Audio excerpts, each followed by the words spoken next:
আসুন আজ আমরা এমন এক সফরের কথা জানি যে সফরের যাত্রী আমাদের প্রত্যেককেই হতে হবে। এটি এমন এক জগতের কাহিনী যা আমাদের এই পৃথিবীর ঠিক পরেই শুরু হয়, কিন্তু যা আমাদের চোখের আড়ালে। এটি হলো মৃত্যুর পরের জীবনের প্রথম ঘাঁটি, আখিরাতের প্রথম দরজা, কবরের জীবনের পূর্ণাঙ্গ কাহিনী। যখন কোনো মানুষের দুনিয়াতে বেঁচে থাকার সময় শেষ হয়ে যায়, তখন আল্লাহর হুকুমে মৃত্যুর ফেরেশতা হযরত আজরাইল আলাইহিস সালাম তার কাছে এসে হাজির হন। যদি মৃত ব্যক্তি একজন নেককার বা ভালো মানুষ হন, তবে ফেরেশতারা তার কাছে আসেন নূরের মতো উজ্জ্বল আর সুন্দর চেহারা নিয়ে। তাদের সাথে থাকে জান্নাতের সুগন্ধিযুক্ত কাফনের কাপড়।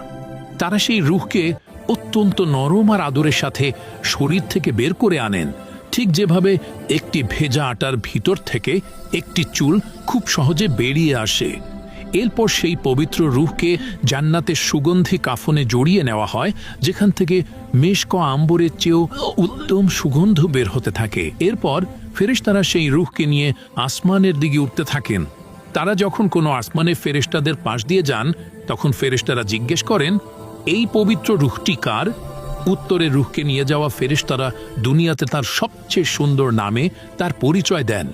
এভাবেই এক এক করে 7টি আসমানের দরজা তার জন্য খুলে দেওয়া হয় এবং সবশেষে তার রূহকে ইল্লিন নামক এক সম্মানিত জায়গায় রেখে দেওয়া হয়। কিন্তু মৃত ব্যক্তি যদি একজন বদকার বা পাপী মানুষ হয়, তবে ফেরেশতারা তার কাছে আসেন ভয়ঙ্কর এবং কালো চেহারা নিয়ে। তাদের সাথে থাকে জাহান্নামের দুর্গন্ধময় চট। তারা সেই পাপী রূহকে অত্যন্ত কষ্ট দিয়ে টেনে হিচড়ে শরীর থেকে বের করে আনেন, ঠিক যেভাবে একটি জীবন্ত ছাগলের চামড়া টেনে বের করা হয়। একবার ভেবে দেখেছেন কি ভয়ানক দৃশ্য? জীবন্ত ছাগলের শরীর থেকে চামড়া যখন টানা হয় কি রকম যন্ত্রণা হবে? ঠিক সেইভাবে ওই পাপীদের রূহ বের করা হবে। এতে শরীরের শিরা উপশিরাগুলো ছিঁড়ে যায়।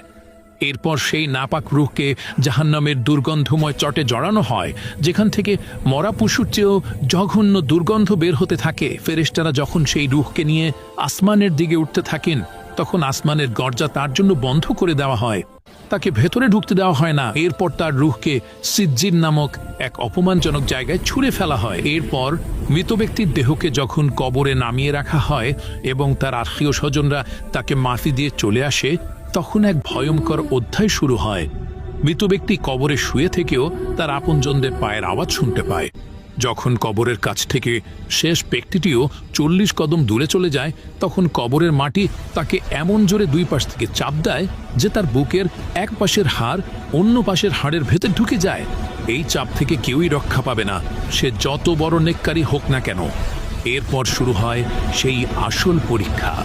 কবরে সেই ভয়ঙ্কর মাটির চাপের পর হঠাৎ করে কবরের মাটি দুভাগ হয়ে যায় এবং আগমন ঘটে দুই ভয়ঙ্কর ফেরেশতার।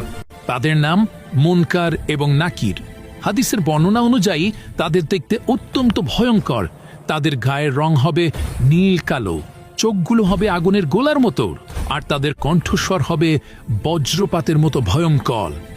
যদি মৃত ব্যক্তি একজন নেককার বা ইমানদার বান্দা হন, তবে তিনি এই ভয়ঙ্কর দৃশ্য দেখেও ভয় পাবেন না, কারণ আল্লাহ তার অন্তরকে শান্ত এবং দৃঢ় করে দেবেন।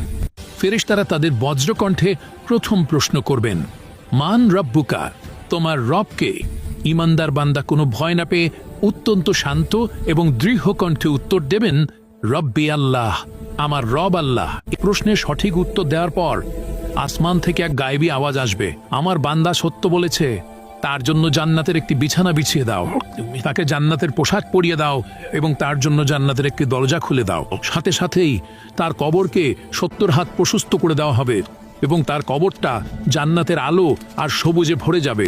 জান্নাত থেকে তার কবরের মধ্যে সুগন্ধি বাতাস আসতে থাকবে। এরপর তার কাছে একজন অপরূপ সুন্দর চেহারার ব্যক্তি আসবেন, যার শরীর থেকে সুগন্ধ বেরোতে থাকবে। মৃত ব্যক্তি তাকে জিজ্ঞাসা করবেন, তুমি কে?